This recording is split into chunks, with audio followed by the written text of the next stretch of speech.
Yep. Give me a nod when you're ready. Like fourth. Shooter's ready. Stand by.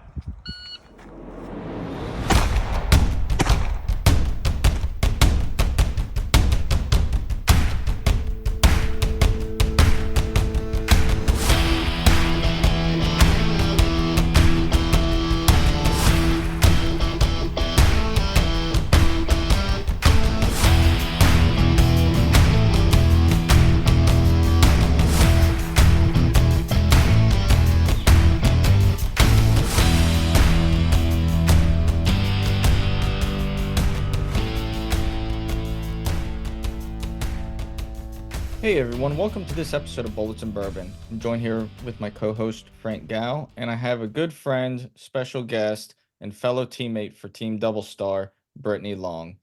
Brittany Long has been competing for over 10 years now. She's shot for DoubleStar for the majority of that time. She took a quick break for college, and she started out as a junior shooter as she was younger. Now, coming back from college and getting back into the scene, she's had to break out from what was once being considered a junior shooter and developing her own face, her own identity within the shooting community.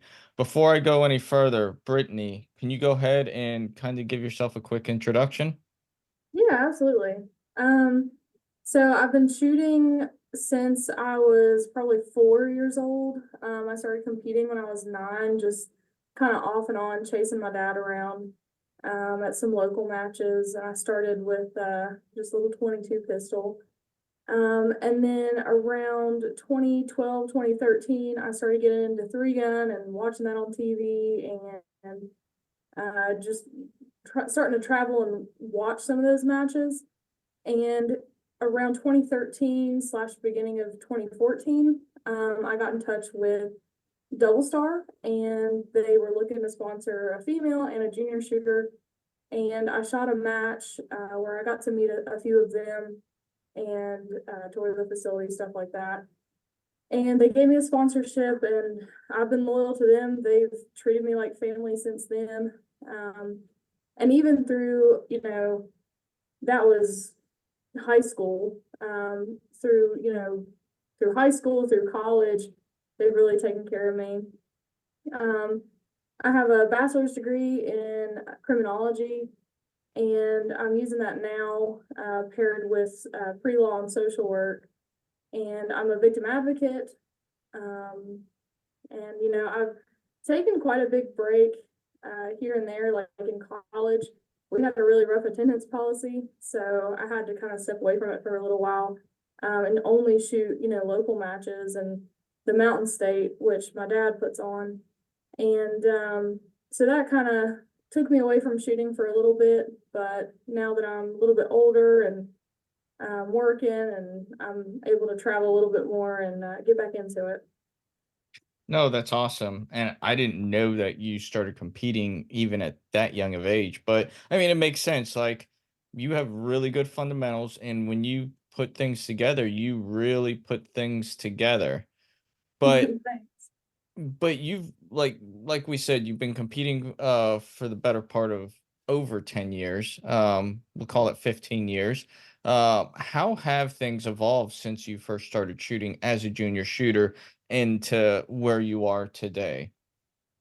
Well, like when I first started, again, I started super, super early. I was, like I said, 9 years old. So that was just my first match. Obviously, I didn't take it very seriously at the time. And back then, every match that I went to, especially because most of them were local, I'm here in Southern West Virginia. And as a little girl, that was back in like 2009, all the way up to, 2014. So I was the only girl. There were no women really. So I was the only girl, and I was definitely the only kid. So it was fun. I liked going pew pew and making steel fall, but I didn't really have like a massive drive. It was just a fun thing to do with my dad until I started seeing it on TV. And when we traveled to matches, I saw that there were other junior shooters and there were other women shooting. And I was like, man, I think I could actually do this. But it's changed a ton. Just from, like I said, 2009 to like 2013, 2014, it picked up, everything changed quite a bit. It was, getting a little bit more popular. But from then to now, I mean, things have completely evolved, and I think we've ironed out a lot of kinks, and then we've also just with certain disciplines and organizations and stuff rising and falling. There's been so many changes, but there's been a lot of consistent familiar faces. So even with all those changes, life changes for me, changes in the shooting community and the sport evolving so much. I've had a really good group of people that I keep coming back to, and everybody has a pretty good time. So man, it's completely evolved. I like to see that there's more women involved in winning. Ashley Rourke is one of them, which she just got married recently. But she was one. I used to watch Lena Michalik, took some of her camps and classes and stuff. And just watching them when I was really young, they were just kind of coming up, and now they're winning all these world events, and it's really cool. I've really enjoyed being a part of it. No, that's awesome. And speaking like, when you were back in a junior shooter, like when you were that age, you were about 14 years old at the time, with Three Gun Nation being as big as it was back then. And that's what you kind of got yourself into. Mhm. What was the pressure like back then? Like you're kind of new to this. You're not new to competition, but you're kind of new to this scene, and like all eyes are on you. Like there's only a select handful of junior shooters, let alone females out there. How did you handle the pressure? So it's kind of come in waves a little bit as far as like just that competitive nature of it for me. Like I said, when I started, I was in high school, or I guess even before high school. So there'd be times where I'd have a really good, stretch where ammo's coming in good for mom and dad, and Three Gun Nation beat on the rise definitely made me competitive. I thought, I'm actually kind of good at this. I might be able to compete with some of these people. And we had like it was the national ranking. So there was that like composite list, and you'd shoot the classifiers, and then you'd see where you fell. And if you were in the top, I want to say three or five of your category, you'd get an invite to nationals, and then you'd shoot in the shoot offs. That was really cool. That was super fun. And that kind of pushed me and gave me a little bit of drive. But then from there, I also played basketball. I used to play football when I was a lot younger. I was into a whole bunch of different stuff, and just with school and not wanting to miss too much. Um, like I said, it'd come in waves. Sometimes, some years, I would be really just in a spot where I could travel a lot more. I could devote a lot of time to practice, but a lot of the times it was just, what can I get out to, and what can I get by on just sheer talent, no practice at the time. But I'd say it fluctuates. There was, I think, more pressure back then because when you're, a minority in shooting or in any community as a woman, and then as a junior, there were a lot of eyes. And there was a lot of not pressure from my sponsors. I've always been really lucky to have really good sponsors. But there was a lot of pressure that I put on myself because I'm really competitive to try to do good and try to beat people. But once I realized too, like this is what I do for fun. I'm not paid by these companies to show up and shoot. And it's not life or death. Like I'm here to have fun. This is my hobby. This is a sport that I enjoy. That took a little bit of the edge off a little bit. So I kind of remind myself of that. Well, I kind of agree with you there because like we were up in West Virginia together about a week and a half ago week and a half ago from recording this podcast, about 2 weeks ago as a podcast is getting released. And we were up at Shadowhawk doing the 5K run and gun, the gun run. And I told you, I was like, look, I'm keeping this very low pressure. If I get tired, I'm walking. Oh Like, yeah. all I all I care about is shooting right now. Like, I just wanna go out here and have fun and have a no pressure event and just see what it's all about and meet the community.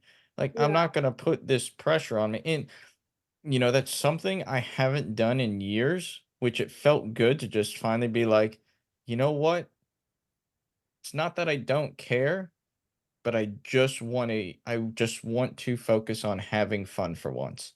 Because there were many years where I necessarily wasn't having fun and Right. I needed that break to where I can just go out and see what it was like just to go shoot.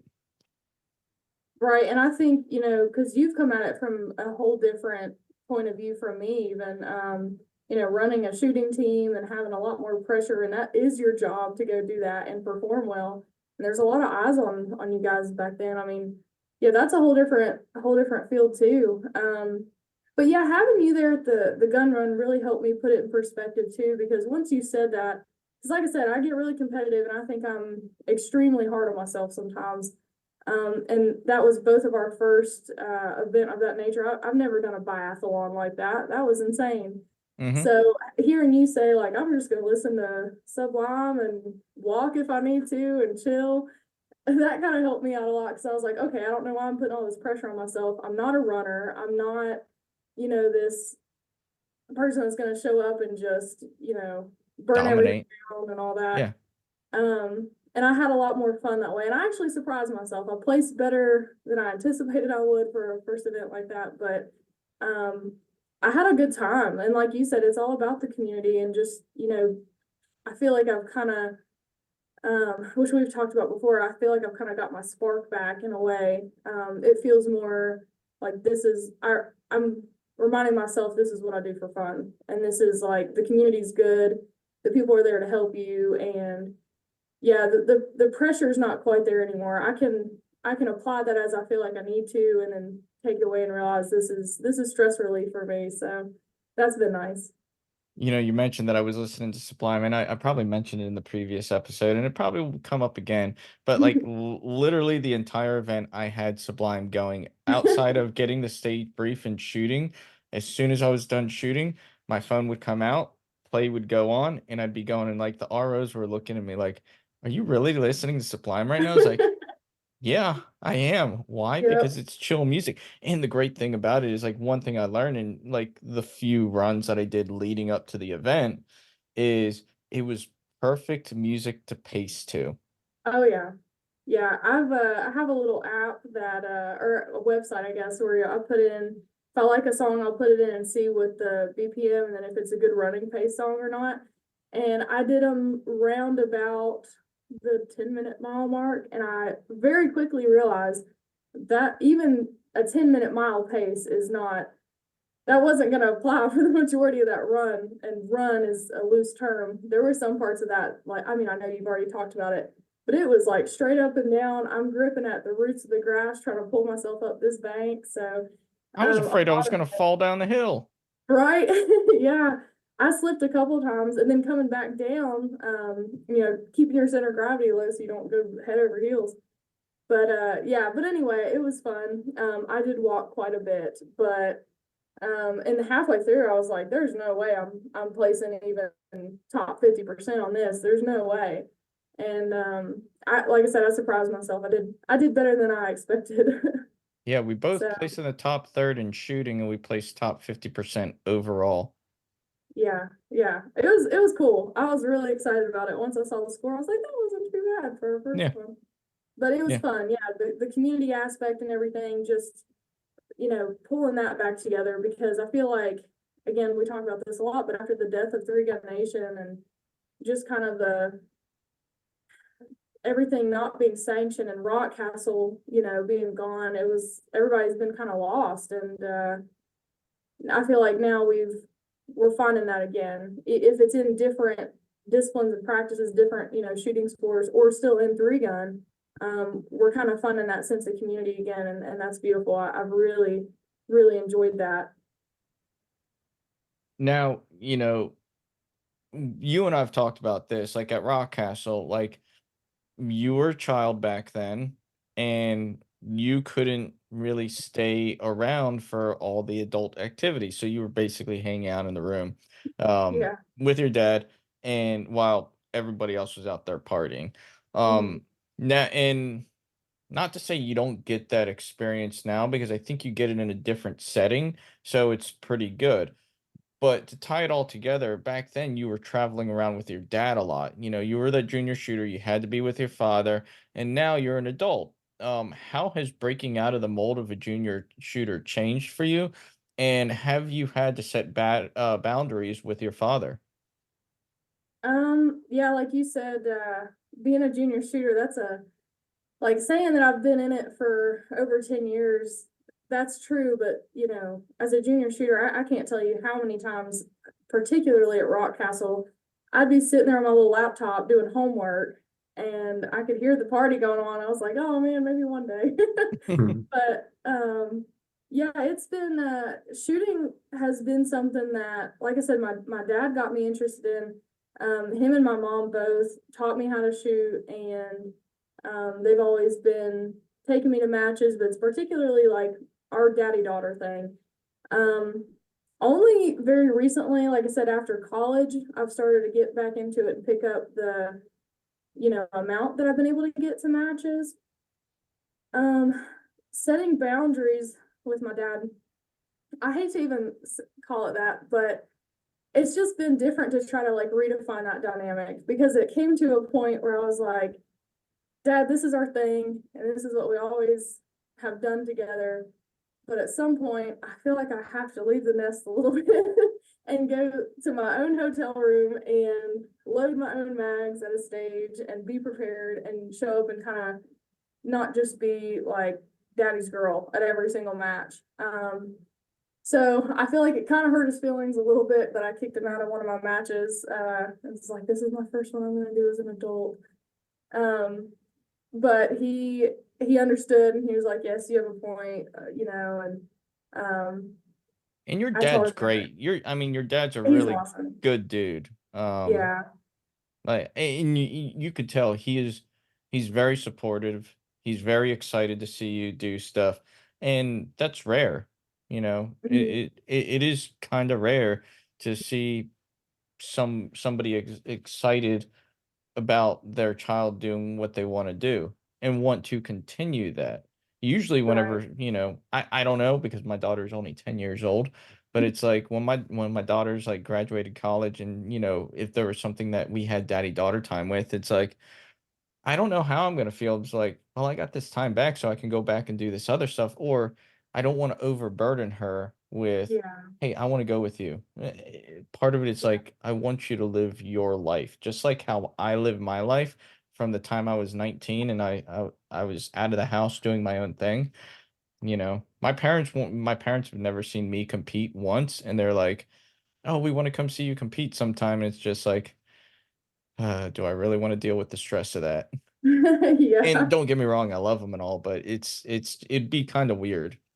Yeah. No, yeah. I think, and that was kind of what I told him too, was, I have this team. They've only ever known me as, there's our junior shooter, there's, little sis Brittany. And I was like, I kind of do want to like, let my hair down a little bit, not go crazy or anything like that. Like, we're here to do a job and compete and be professional, of course, but to be able to like cut loose a little bit and just joke around and not feel like there's my dad over my shoulder. But he is so supportive, and I told him, I was like, it's not like I'm kicking you out of every single match and telling you this is only my thing now or anything like that. I still have to find some 3-gun matches that we can go to together, but he wants to make sure I'm taken care of before I leave. He'll call me on the drive, make sure that I'm good. But before I leave, he's like, you got all your mags, you got all your gear, here's some extra tools. I went ahead and threw this in here for you. I didn't know if you'd think of it. I'm like, I'm still really taken care of. And I guess part of that comes with the territory of being an only child. Mom and dad are always gonna make sure I'm good to go. Yeah. But yeah, it's been different to transition from a teenager and then to a young adult and then to just shoot on my own. But it's been good. It's been good, and he took it well.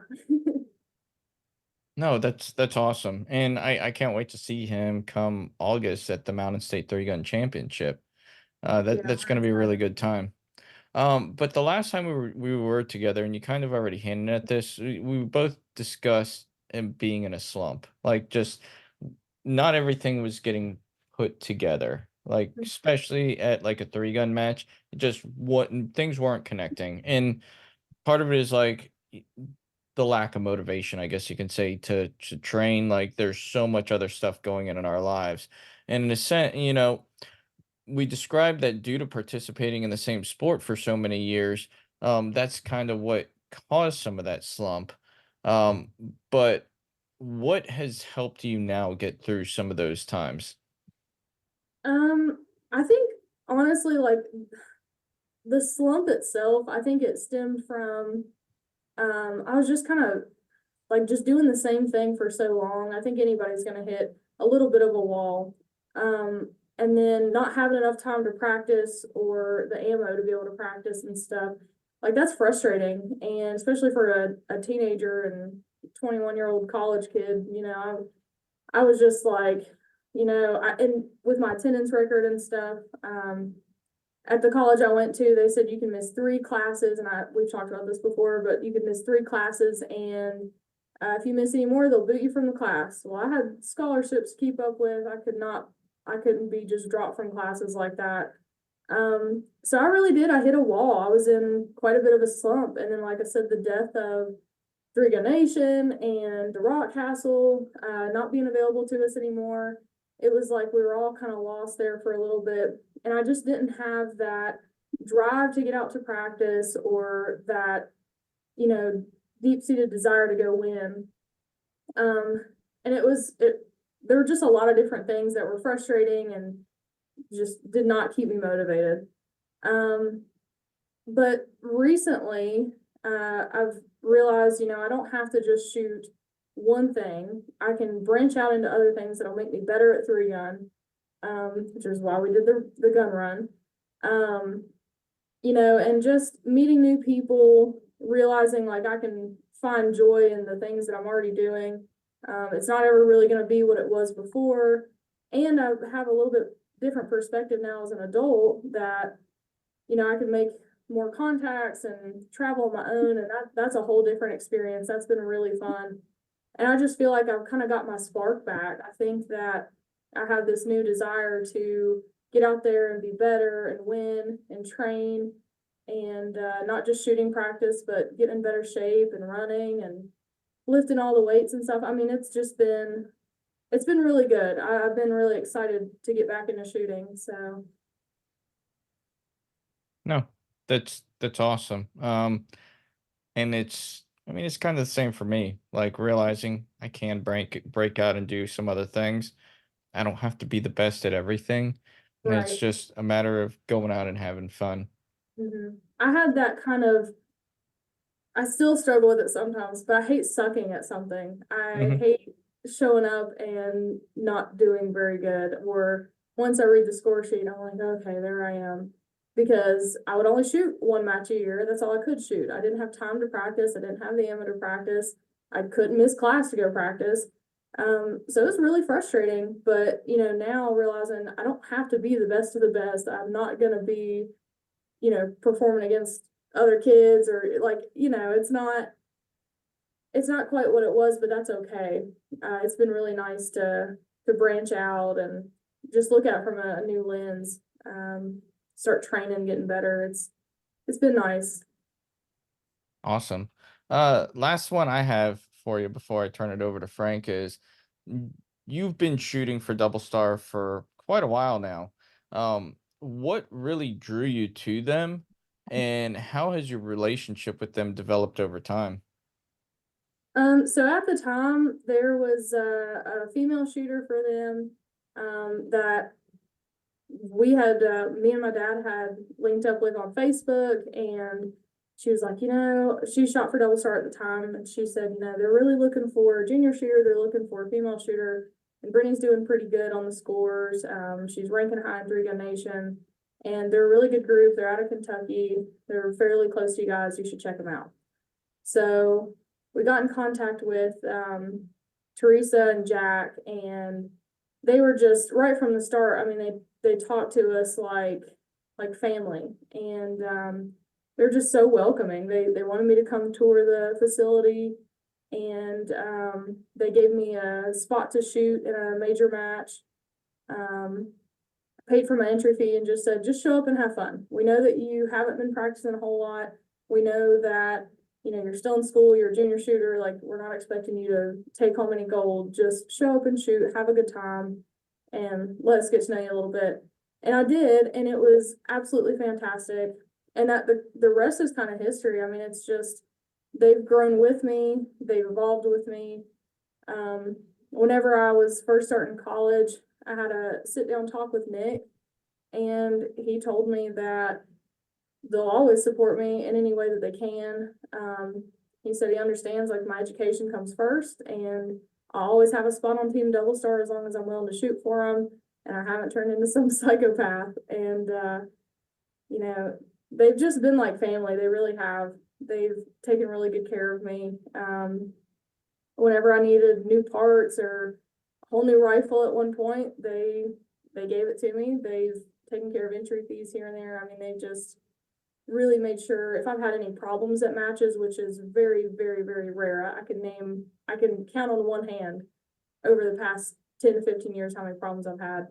But they take care of it, and it's done, it's over with. So as soon as I met them, I was like, yep, this is where I need to be. And thank goodness they felt the same way about me. So No, they have done a very phenomenal job taking care of all of us. How would you say the dynamic of the team has gotten? Like there's a lot of new faces on the team compared to back then. Before it was like Brian Ray, Brian Vaught, which they're still on the team. But there were a lot of more seasoned guys that were on the team for a longer period. Now it's like I think we have the youngest double star team there. Like you, me, Scott Noonan, Rob Hall, you know, and how would you say the dynamic with that team has changed? well, obviously, with anything that's been going on for as long as it has, there's going to be some turnover, of course. There's some folks that have decided, I'm going to move on to a different group of sponsors, or just life kind of gets in the way, things like that. But even with that, I think that whenever we all started, when I first started, there's been a ton of people that have stayed right there with it. There's been some people that don't shoot as often and kind of are in the same slump, or at least place in their life where I used to be, where I couldn't shoot as often, and they'll still proudly wear a DoubleStar and shoot a DoubleStar rifle in some capacity when they do shoot. And DoubleStar's still there saying, yeah, wear our colors and represent, and we'll help you out. We'll toss you some discount codes, or so in that way, I think we're a pretty big group, and there's still that sense of community just in DoubleStar alone. But now it's like, just in the past 2 to 4 years, with some minor changes here and there, I feel like we've all gotten really close. The ones of us that shoot more frequently and shoot like the newer the 3GR 2.0, it's been really nice. I think that we've kind of got our group a little bit more tightly knit. We're hanging out, staying in Airbnbs together. It's been really cool. I make you guys play board games with me and play charades. We will be playing Cards Against Humanity next time we're all together. Yeah, absolutely. And I, just to be able to, obviously, like, a gun run's not in anything you've ever done competitively before. And I was just like, hey, you're coming to this with me. And you're like, well, I guess I don't have a choice. I guess I'm going. And now we've got Scott saying he's going to come. And I have just a local club match. I've not shot USPSA in years and years and years. And that's never been a discipline that I've been, super competitive in. But I texted Rob in the group, and I was like, hey, come shoot this match over here in Southern West Virginia with me. It's this weekend. And he was like, okay, I'm registered. I'll be there. And it's really cool, like, having the team to where we can all text each other, we send memes, and you guys are like some of my closest friends. That's something that I didn't really anticipate or foresee as a junior shooter, and it's been really nice that I still have that, and it's evolved into this. It's really cool. I really enjoyed it. Yeah, we have our own little family. And I really enjoy that aspect, like the familial aspect of our team, because you're right, we are literally texting each other every single day. Oh yeah. Yeah, You I know know, I have to take some of our group chat conversations to church and pray over it a little bit, but sorry. other than that, That's because of me. yeah, that's mostly I was gonna roll you under the bus, but that's Oh, mostly I don't it. care. Everybody knows how I am. I will send the most fucked up memes out there. Oh Those yeah. who are really close to me really know what I'm talking about. Yeah. I pick up my phone throughout the day and I'll read it and I'll laugh and then I'm like, okay, time to pray. Thanks, Matt. But yeah, Uh, we have a really good group. We really do have a good group of guys. We're all good friends, and I think we've got Scott convinced to join the dark side and start doing the run and guns. So it's cool. And Nick, he doesn't shoot as often as he did before, I think but he's he's gonna kind of start picking it up some. Oh, is he cool? I Cool. think so. Like he's got a Tokarev 12 gauge to start, he's switching to open, so Yeah. I don't think he'll be as frequent as we are, because I mean he's got kids in high school and everything, and they're involved in soccer and music and all that type of stuff. But I think he's gonna be there whenever he can. Right. That's awesome. I know that he's started leaning more towards his Nick Collier media stuff and he's taking pictures and doing some filmography. Well, I'm not very well versed in that field, but filming some stuff and piecing it all together and editing. That's been something I think he's finding his spark for, and that's really cool to see. And Yeah. but yeah, I'm excited. I'm excited to see where we go from here too. Oh yeah. This mm, is gonna be a good time. yeah, sounds like a good crew you guys all got. But Brittany, you mentioned that you and your dad have been running the Mountain State Three Gun Championship since 2018, and that's been a very long time. And I'm sure that the match has evolved in multiple ways over the years. Can you talk a little bit about how the match started and then how it's changed since? Yeah, absolutely. It started with it was really small. I can't even tell you. It was probably less than 50, I'd say, for our first couple of years, first turnout, maybe right around the 50 mark, but it was small. And it was more like a club match and we anticipated that we would have to build over time. In any of the shooting communities, it's gonna be, you've got to earn your reputation. So we understood that it was going to be a little bit longer of a road to just get the word out that, hey, we have this match down here in Southern West Virginia, and we're going to try to put on good stages with what we've got. And we have a good group. Most of the ROs are actually all of the ROs are volunteers.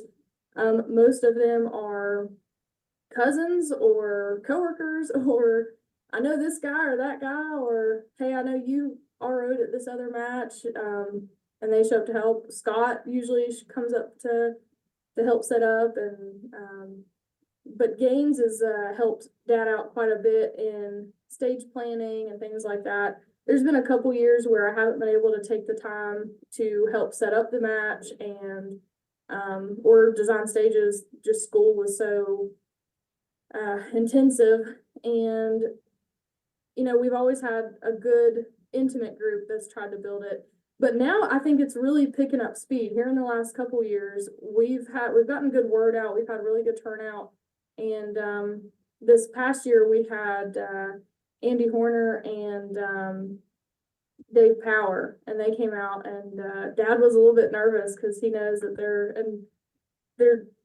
these big names of matches and stage plans and stage designs and things. And he was really nervous. He was like, do you think they'll like it? Do you think they'll like it? And I was like, yeah, Dad, I think they will. I think it's going to remind them a lot of the Blue Ridge and, the Rock Hard and all their matches that they've had and they've shot in. And, with Generation 3 Gun and stuff. But they did. They came and they shot it. And they had the same opinion that me and you had for this gun run, Matt, where they said, I'm just here to have fun. And I think Andy said he hadn't shot in it's like over 7 years or something like that. Mm-hmm. And he said he was just here to have a good time. And he said that's exactly what he did. He had a great time. It was a good match. And I'm pretty excited for this year. I'm excited for August. Like I said, now that I have more time on my hands, I have a little bit of my spark back. I have taken over a little bit, and me and Dad are butting heads a little bit because I'm like, hey, I want to do this, I want to do that. I'm really excited about it. And he's like, well, slow your roll, okay? Who do you think you are? But yeah, I'm pretty excited about it. It's grown so much, and it's mostly volunteers. It's repeat shooters that shot it 1 year and they came back and decided, you know what, I want to RO this, I want to help. And it's been really rewarding. We have a really good community we're building over here in West Virginia. Yeah, it's really great that, these matches have a tendency to bring together really tight-knit communities, and sounds like you guys have that. I guess my question is, it's called the Mountain State Three-Gun Championship. It's clearly paying homage to West Virginia, the culture. So how does that come out and say, and I'm completely unfamiliar, I should know, but the logo, the trophies, the stage design, do you all try to insert little bits of West Virginia and all those facets? Yeah, so I came up with the new logo for this year, and it's kind of evolved from what it used to be. I think previously there was the mountain ranges, and then we just had the words broken down and then stars on each side, and which is kind of maybe a little bit of an Easter egg to DoubleStar. But it's been this time around I did just the state of West Virginia. And we have the same letters and things, and the stars on each side. And then for like the t-shirt and to put on, if we have the big blow up for the banner, the title sponsors, there's DoubleStar at the top and then SDS Imports there at the bottom. And I like how it looks, but that was also another thing me and Dad butt heads on because I was like, listen, man, I'm doing this for free, okay? And he's emailing me like, tweak this, tweak that, tweak this. You should have done this yesterday. And I'm like, listen. But yeah, I think we've got it pretty well ironed out, and he is grateful. He's grateful for my help. Yeah, I'm sure. But since the match is really a family affair, and you mentioned, cousins, extended family, they all come out to help. And obviously there's some setbacks with that. Sometimes you get into arguments that you wouldn't get into with other people that you maybe aren't related to. Right. But how does it make you feel that, that the entire family is out there supporting this event? It probably feels, pretty fantastic seeing it all come together.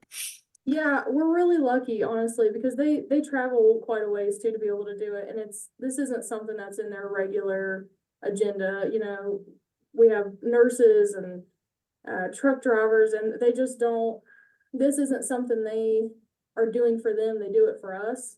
And they just, take the time to show up and do free labor and work, and honestly take a little bit of crap off some shooters sometimes. So we don't have that very often, but they know what they're signing up for, and it's amazing that they're so willing to help us, especially with how needy we've been and how much we're asking of them. But it's not just family. Like I said, we have some good volunteers that come out. But we have had a couple of challenges, just like when you first, with anything, especially if you're new to it, there's still things you got to learn. Like I said, they're not professional ROs, but they've learned quite a bit in the past few years, and they've picked on pretty quick, or caught on pretty quick. But we tend to put them with people, like if we do have, whether it's my family or, just a different RO from wherever they're coming from, we'll tend to put somebody that's a little bit less experienced with a more experienced RO, or somebody that's at the very least been in the shooting community for a while. We make sure we take a lot of time to do a good safety brief beforehand, make sure they're keeping people safe and that they're confident to do what they've got to do. So I think we've overcome quite a bit of those hurdles. and ironed out a lot of the kinks. But we're so grateful for their help. I mean, and they just do such a fantastic job for this not being something they do, but once a year. They do a good job, and we're pretty grateful. Yeah, definitely. We talked a little bit about how stage design is kind of it's unique to a particular match, and I'm sure there's some great ideas floating around for this year's iteration, but are you able to tease out some of the unique dimensions that might surface this year?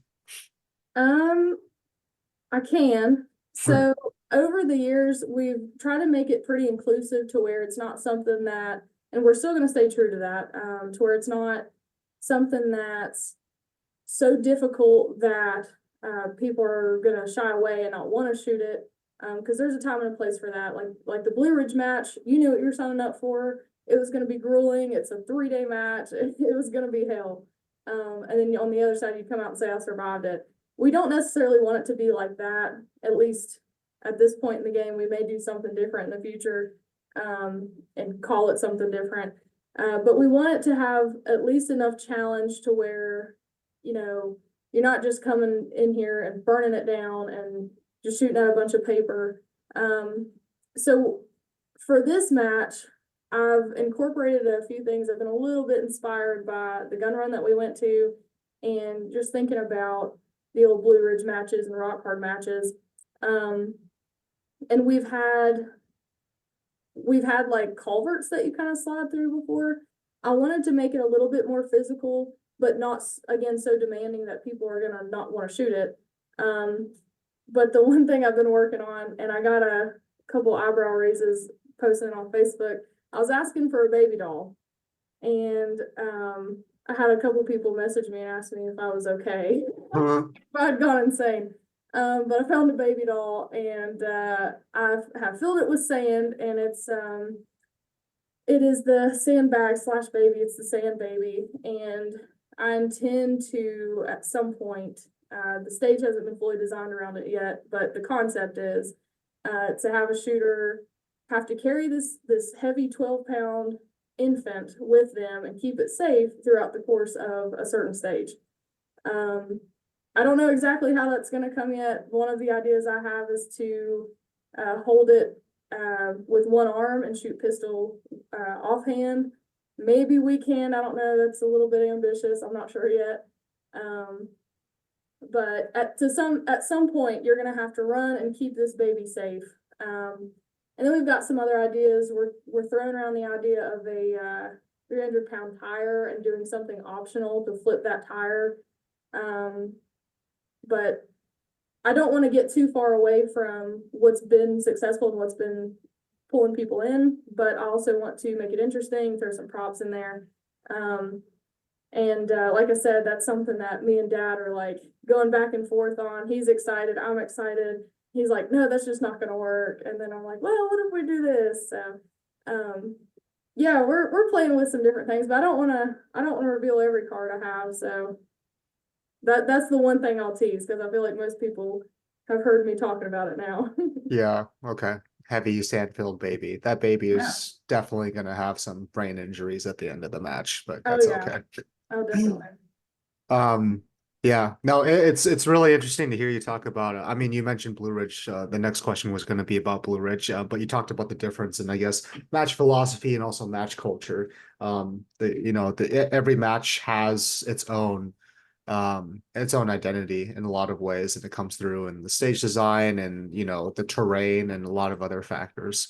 So I mean, in lieu of that, I guess people have talked about Blue Ridge a lot. People have talked about Mountain State 3-gun a lot. Is there another match that you look at for inspiration in terms of what you're putting together for this year? As far as 3-gun matches, the Blue Ridge is definitely one that I think back to very fondly. And then the rock hard match that Bruce Davidson did. Those I like for the different props, the different things you have to shoot through and under and on and hanging off of. And, that kind of thing is really cool. But aside just from the stages, there's definitely there's definitely just it brings me back to the Rock Castle days. Again, I was mostly a junior shooter during that, but hanging out and sitting around by a fire, having a beer, and just having that kind of low-key tailgating kind of thing. The Skyline Resort has been like almost, I don't want to say the new Rock Castle, but it's been a nice little area that there's a restaurant there, and people have kind of made a good comparison. There's some similarities to it. We're talking about finding a good place nearby to camp, and bringing that into it. I've looked at, like I said, the run and gun that we went to, and some of my friends shooting those. That sense of community I really like, and that's something that I want to bring to this match because, like I said, sitting around by a fire, talking, networking, and at the end of the day, talking about, oh, what'd you do on this stage? What'd you do on that stage? Man, this was my favorite stage, or this RO was really cool, and this is what I could have improved on. What matches are you shooting in the future? Here's this person, let me introduce you. That's the kind of thing that I want to, and I think my dad wants to bring to the Mountain State and build where we've already started. But yeah, I think just having that camaraderie that we had and trying to bring that to here, that's what we're trying to do. Yeah, for sure. It's always good when you can get people to stick around at the end of the match and share drinks and share food, instead of everyone just going off in separate directions. But at this point, we're really grateful for you coming on, Brittany, and talking about, your path in shooting, and also talking about the Mountain State 3-gun championship. But at this point, is there anything else you'd like to leave the listeners with? Well, I want to thank you guys for having me on here. This has been really nice. I appreciate it. The only thing really that I want to say is, if you're thinking about getting into 3-gun, getting into any shooting sports, and you're a little bit worried, like, oh, I'm not going to do that well, or it's intimidating, I don't know these people, just put that aside, because this is a good group of people. If you show up and you're missing gear, or let's say you forgot some of your ammo at home, or your gun malfunctions, or whatever it is, there is going to be more than one person, nearly everybody, that's going to be trying to hand you gear. There's going to be somebody there, most of us there, that want to help. Don't be worried about where you're going to place. There's always going to be somebody that sucks a little bit worse. There's some times where I go out to shoot and I'm not the best by any means, but I'll go out to shoot and I'll completely blunder a stage. Matt and I have both done it before, and we call that the dumpster fire stage or the train wreck stage. And we might go down 20 places on the leaderboard. Don't worry about that. Show up and shoot, and use that as the next time that next time you shoot, see how far you've improved. But do it. If you're on the fence or you're even a little bit considering it, do it. We need more female shooters. We definitely need more junior shooters. And I want to see as many people as we can get here. It's worth it. You're going to build lifelong friendships and skills that you're going to be really proud of. So come shoot with us. Very well said. If you have any questions for Brittany, let us know. We'll put you in contact with her, and then let us know how we're doing. Let us know how you like these episodes. Please leave us a review on your listening platform of choice, and we'll see you in the next one.